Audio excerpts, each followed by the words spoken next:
People away who could nominate someone else. That's the only reason Nick's on there.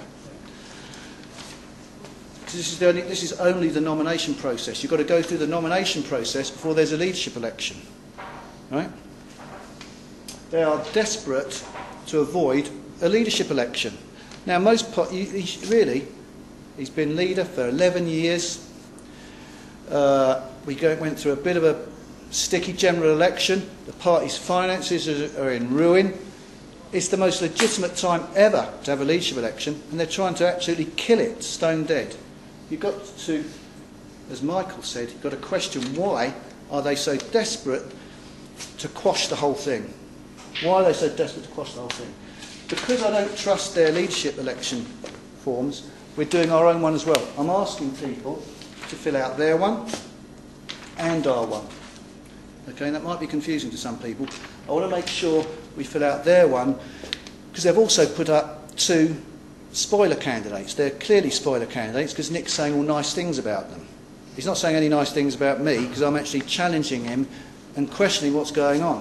What's the point of standing if you're not going to do that? You may as well stick with Nick otherwise, mightn't you, frankly?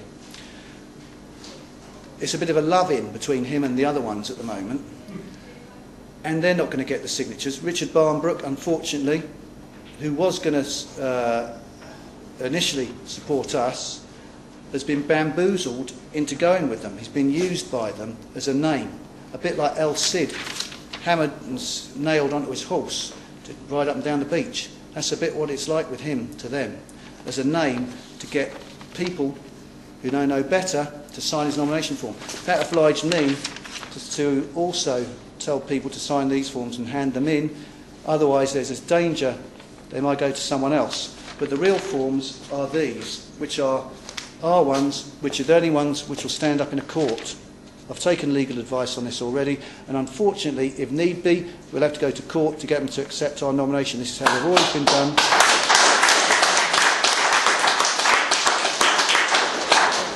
This is how they've always been done in this party. They're based on how you would do it for a local election or any other type of election in this country, and they're based on the wording of how you're supposed to do them in the Constitution, which actually specifically says that the candidate should obtain his signatures and his nominations rather than someone just independently doing them. It says the candidate should obtain his signatures. And I actually have confidence in the person who's scrutinising the process, Andrew Bronze. He is a very honest person, and he will take an honest view of the legitimacy of this process. I have confidence in that because he is an honest man. He's one of one of the few honest people in the party. That's not very fair to say, but he is a very honest man. Andrew Bronze is very honest, and we can trust his judgment on this. If anyone's concerned as well, I happen to know that these forms that are handed in, they're going to Andrew Bronze. They're not going to anyone else. No one else will be able to see them and potentially punish anyone for voting or nominating in the wrong way. And he is pledged, as I understand it, to look after these for 5 years or whatever, and not allow anyone to look at them to find out who nominated who, unless ordered by a court. He said that. So Andrew Bronze is someone you can trust to manage this process, actually. But we're going to do our process to make sure there's no funny business with their process. We're going to do their process as well. But this is so it's both. You've got to realise this. We're going to do both. Now. Huh? Okay. Andrew Bronze. Okay. Now, one last thing. There's lots of positive things we've got to do in this election as well to bring this party on. We've got to make sure our financial resources get pushed to the front line. That's one of the big problems. None of our finances that we do get pushed to the front line. My job in this year will be to reorganise and restructure this party so that the resources get pushed to the front line instead of getting swallowed up by the bureaucracy, and making sure we don't have all these court cases and losing all these court cases. Court cases, in some respects, they're an occupational hazard. It's how you do it. I'll give you an example. These boards, we handed out thousands of these boards last year in the European election. We produced 15 grand's worth of them. 15 grand's worth of these boards, when I told them that the legal position of whether we can put them up or not on lampposts and railings was very dubious because there had been a change in the Town and Country Planning Act, and none of the other parties were doing it anymore. And so it wasn't sensible for us to go out on a limb and start putting these up. Some people still did. And we did get quite a few councils come to us. Greenwich came to us. We put someone, don't know who, put about 20 of these up around Greenwich, different lampposts and streets and stuff. And they took them down and they initiated a prosecution. It landed on my desk. And although I'd been removed from my positions, I still had to go to court over it because I initiated it. I think I went first in February, I can't remember now.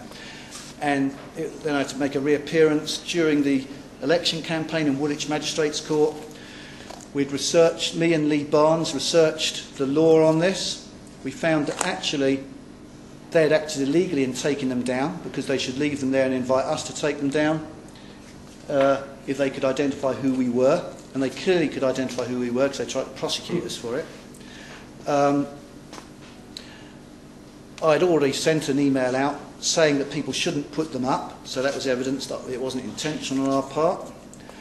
And they should have warned us to take them down. They should have also, in fact, left them up, because in an election we found it's actually legal to put them up as long as we take them down within 14 days of polling day. So we did an enormous amount of research into this case. I pleaded not guilty to start with, had to come back. Another case with Lee. I thought I went on my own the first time. What was I with you? I was with you, wasn't I? Yeah. I thought I was on my own. That was with Chris. And I went back the next time with Lee Barnes, who's our legal advisor. And a lot of people, he's a bit of a controversial character. When he's serious and sensible and looks at things carefully, he has actually got a good analytical mind. And I showed him the law. I said, look, can you study it and look into it? He looked into it. We went back next time. All these solicitors from Greenwich were there. This would have cost us nearly 20 grand, by the way, if we went down for it. All their solicitors were there. He made a submission. They sort of, hold on, I want to think about this. The case was adjourned. Supposed to be adjourned for about a week's time. We just heard they've surrendered to us and given up. So that's the first legal victory we've had for quite a long time, let me tell you that much. And we can win these cases if we deal with them properly. The law, if you look into it and you prepare your case, you can win as long as you're on good grounds. If you're not on good grounds, don't try and defend it. You surrender and you get out with it as little liability as possible. If you've got good grounds, you defend it properly, you research your case and you win. And we can do that. This case was actually quite an important case because it means we can put them all up in future elections, these sorts of boards. We know our legal standing. And it's by being careful and prudent that we can move this party on. And that's why that was an important case. These legal cases now, they are literally killing us, and we've got to pull out of them. And unfortunately, the only way we are going to pull out of them and save this party is through a leadership challenge, and a successful one. Thank you.